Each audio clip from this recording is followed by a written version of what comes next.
हरे कृष्णा, राधे राधे दोस्तों। आप सब कैसे हैं? माता लक्ष्मी की कृपा आप सभी पे सदा ही बने रहे। आज के वीडियो में हम दिखाने वाले हैं मार्गशीर्ष यानी अगहन में गुरुवार के दिन महालक्ष्मी की पूजा हम कैसे करें। अगहन में माता लक्ष्मी की पूजा करने से माता लक्ष्मी का कृपा सभी पे बनी रहती है और धन संपत्ति की घर में कभी भी कमी नहीं होती है। जन्म जन्मांतर की दरिद्रता भी दूर हो जाती है इस पूजा से। तो आइए वीडियो स्टार्ट करते देखते हैं कैसे हम पूजा करते हैं। मुख्य द्वार की पूजा करने के लिए सबसे पहले हम गैरू से लीप लेंगे। गैरू से लीपने के बाद चावल के आटे से माता रानी के चरण बनाएंगे। चरण ऐसे बनाने हैं जैसे कि माता रानी अंदर प्रवेश कर रही हैं। इसके बाद हम कलश की स्थापना करेंगे। कलश की स्थापना करने के लिए 1 लोटा शुद्ध जल ले लेंगे। तो जल हम चरण के ऊपर रख देंगे और इसके बाद से हम इसमें कलावा बांध लेंगे। इसके कंठ में हमें कलावा बांधना है, तो इस तरह से आप कलावा वस्त्र के रूप में बांध दीजिए। उसके बाद से हम जल में थोड़े से चंदन डाल देंगे, रोली डाल देंगे। इस तरह से आप डाल सकते हैं। उसके बाद से अशोका के पत्ते या तो आम के पत्ते ले सकते हैं कलश में सजाने के लिए, तो मैं यहाँ आम के पत्ते ले रही हूँ। उसके बाद से तिलक कर लेंगे। तिलक करने के बाद कोई भी अनाज का प्लेट उसके ऊपर रख दीजिए। मैं यहाँ चावल रख रही हूँ, आप चाहे तो गेहूँ का भी इस्तेमाल कर सकते हैं। तो देखिए हमने पत्ते इस तरह से सजा लिए हैं। अब इसके बाद से इसके ऊपर हम दिया रख देंगे। लंबी बाती वाली दिया रखनी अंदर की तरफ, जैसे कि माता प्रवेश कर रही है इसी तरह रखना है हमें। उसके बाद से हम दिया जला लेंगे, दिया प्रज्वलित कर लेंगे। दिया प्रज्वलित करने के बाद तिलक कर देंगे, चंदन और रोली से तिलक करेंगे। तिलक करने के बाद हम जल से वार देंगे। जल वारने के बाद माता लक्ष्मी से क्षमा मांगे, हे माता लक्ष्मी जो भी हमें पूजा में गलती हुई उसे हमें क्षमा करें। इस तरह से करने के बाद अंदर हम जाएंगे। अंदर जाकर हम माता लक्ष्मी की पूजा करेंगे। तो चलिए आपको अंदर पूजा करके दिखाते हैं किस तरह से माता लक्ष्मी की पूजा करते हैं। चौखट की पूजा करने के बाद हम अंदर आ जाएंगे। तो देखिए हमने पहले से तैयारी कर ली है। आप चाहे तो रंगोली बना सकते हैं, या तो माता रानी के चरण भी बना सकते हैं, या तो स्वास्तिक भी बना सकते हैं, इस किनारे में बना सकते हैं। और इस तरह से हम चौकी लगा लेंगे। लाल कलर का वस्त्र आसन के रूप में बिछा देंगे। और चाहे आप तो नए भी बिछा सकते हैं, पुराने हैं तो उसे धुल कर भी आप बिछा सकते हैं। इसके बाद से हम कलश की स्थापना करेंगे। इस पूजा में कलश की स्थापना का बहुत ही विशेष महत्व माना जाता है। तो इससे पहले हम चावल का ढेर लगा के अष्टकमल दल बना लेंगे। आप चाहे तो स्वास्तिक भी बना सकते हैं, या तो नहीं बनाने आती है तो इस तरह से चावल का ढेर लगा के आप पूजा कर सकते हैं। इस पूजा में माता लक्ष्मी जी की पूजा में इस कलश स्थापना का बहुत ही विशेष महत्व माना जाता है। कलश स्थापना को ही हम माता का स्वरूप देके पूजा करते हैं। इसमें माता लक्ष्मी की फोटो नहीं रहेगी तो भी काम चल जाएगा। तो इस तरह से अष्टदल आप बना लीजिए। अष्टदल कमल बनाने के बाद कलश की स्थापना हम करेंगे। तो कोई भी इस तरह से आप कलश ले लीजिए। आप चाहे तो पीतल के ले सकते हैं, मिट्टी के ले सकते हैं, लेकिन शुद्ध होना चाहिए। इस तरह से आप ले लीजिए। कलश में हम कलावा कंठ में बांध देंगे। इस तरह से आप कलावा बांध लीजिए। कलश में हम शुद्ध जल डाल देंगे। इस तरह शुद्ध जल डालना है इसमें। इसके साथ हम गंगा जल डालेंगे। अब देखिए माता की कुछ प्रिय चीजें डालेंगे। बहुत चक डाल देंगे, सुपारी डाल देंगे, हल्दी की गांठ डाल देंगे, कुछ पुष्प डाल देंगे, हम कौड़ी डालेंगे, कमल गट्टे डाल देंगे, लौंग इलायची और थोड़े से अक्षत और सिक्का डाल देंगे। इस तरह से आप डाल सकते हैं। इतने पूरा चीजें नहीं भी हो तो 5 चीजें होने चाहिए। इस तरह से आप डाल दीजिए कलश में। इसके साथ आम के पत्ते ले लेंगे। हम आम के पत्ते को तिलक कर लेंगे। आप चाहे तो 5 बीज के कोई पत्ते आप ले सकते हैं शुभ। मैं आम के पत्ते यहाँ पर ले रही हूँ। तिलक कर लीजिए। चंदन और रोली से तिलक करना है।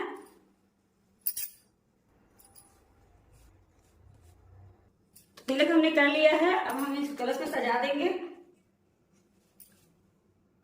आम के पत्ते सजाने के बाद हम नारियल ले लेंगे। नारियल ऐसे इसका मुख ऊपर होना चाहिए। इस तरह से हम रख लेंगे माता का स्वरूप देते हुए। देखिए हमने नारियल रख लिया है। इसके बाद से हम माता रानी को चुनरी बढ़ा देंगे। लाल चुनरी बढ़ानी है हमें। माता रानी को गजरा पहनाने का बहुत विशेष महत्व है। अगर फूल मिल जाए तो गजरा जरूर पहनाइए, और नहीं मिल पाए तो खुले फूल मिल जाए तो उसे भी आप चढ़ा सकते हैं। इस तरह से माला का आप गजरा बना के जरूर लगाइए माता रानी को। तो देखिए हमारी माता रानी का श्रृंगार हो गया है।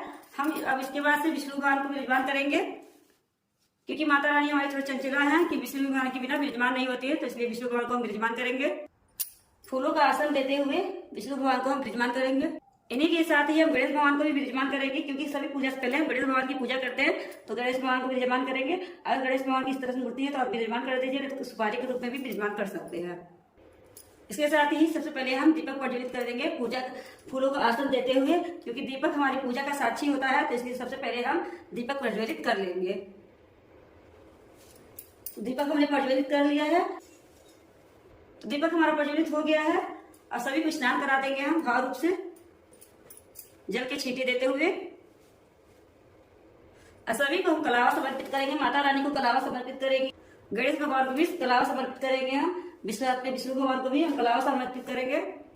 अगर जनेऊ है तो जनेऊ भी समर्पित कर दीजिए। गणेश भगवान को कर देंगे, विष्णु भगवान को जनेऊ समर्पित करेंगे। सभी को तिलक करेंगे। सबसे पहले गणेश भगवान को हम तिलक कर देंगे। कुमकुम रोली से और चंदन से तिलक करेंगे हम। माता लक्ष्मी को, विष्णु भगवान को, सभी को तिलक कर देंगे। फोटो में जितने भी देवी देवता है सभी को तिलक कर देंगे हम। चंदन से तिलक कर दीजिए। इस तरह से चंदन से सभी को तिलक कर देंगे हम। दीपक को भी तिलक कर देंगे। इसके बाद से सभी भगवान को हम फूल समर्पित कर देंगे। गणेश भगवान जी को कलश को समर्पित कर देंगे, विष्णु भगवान को समर्पित कर देंगे, दीपक को भी फूल समर्पित कर देंगे। जो भी फूल मिल जाए आप समर्पित कर सकते हैं। इसी के साथ ही माता को सुहाग का सामान समर्पित कर देंगे। आप चाहे तो पहले गुरुवार को भी समर्पित कर सकते हैं या तो दूसरे को भी कर सकते हैं, कभी भी कर सकते हैं आप सुहाग का सामान समर्पित।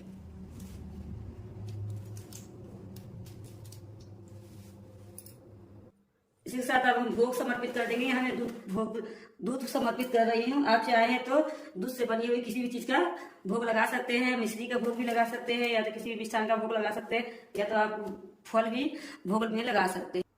अब हम प्रेम पूर्वक धूप दिखा देंगे।